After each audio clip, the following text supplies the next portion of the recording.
এই দুনিয়ার পুরো জীবনটা এটা হচ্ছে লালসাময় একটা জীবন, লোভ, মরিচিকা, মায়াজাল। এই মায়াজালে আমরা আটকে আছি, ফলে মৃত্যুর কথা আমরা ভুলে গিয়েছি। পাগলের মতো ছুটছি, আরো টাকা লাগবে, আরো খ্যাতি লাগবে, আরো যশ লাগবে, আরো দাপট লাগবে। আমার এত টাকা দিয়ে কি হবে? এত সম্পদ দিয়ে কি হবে? এত ব্যস্ততা দিয়ে কি হবে তোমার? স্টপ, থামুন, অনেক হয়েছে। আম্মা থামুন, take a rest, take a breath and think about death. Think that you have to go back to your Lord. একটু বসেন না, একটু ভাবেন যে আমাকে চলে যেতে হবে, চলে যেতে হবে। এই কোলাহল, এই ব্যস্ততা, এগুলো থাকবে, থাকবো না আমি। সাইয়েদনা ওমর ফারুক বলেছেন, মুতু ক্বাবলা আন তামুতু, মরার আগে একবার মরো। হাসিবু ক্বাবলা আন তুহাসাবু আলাইকুম, তোমার হিসাব নেওয়ার আগে তুমি একবার নিজের হিসাবটা করো না। কাগজ বের করে একটু লিখো না, কি কি ভালো কাজ করছিলা, যেগুলো দিয়ে নাজাতের ওসিলা হতে পারে।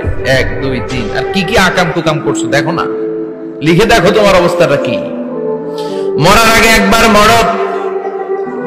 মরার আগে খাটের মধ্যে শুয়ে শটান করে চোখ বন্ধ করে একবার মরার ভান করে দেখেন কেমন লাগে। চোখটা বন্ধ করেন আর ভাবেন আপনি নাই, কি কি হতে পারে ভাবেন।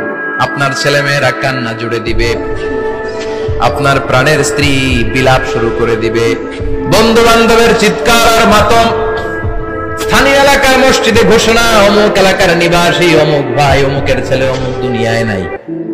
সব আত্মীয়রা চলে আসবে, ফেসবুকে স্ট্যাটাস দেয়া হবে, সবাই সবাইকে জানাবে বিকাল 4টায় অমুক হাই স্কুল ময়দানে আপনার জানাজা।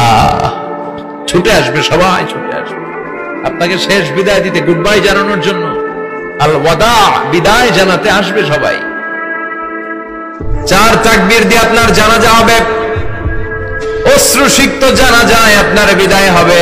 কাঠের খাটিয়ার মধ্যে করে কাঁধে তুলে আপনার কবরে নেওয়া হবে। আগে থেকে খুঁড়ে রাখা কবরটার মধ্যে আপনারে বিছিয়ে দেয়া হবে। বাঁশের কচি দিয়ে তার উপরে মাটির চাপা দিয়ে সব চলে যাবে।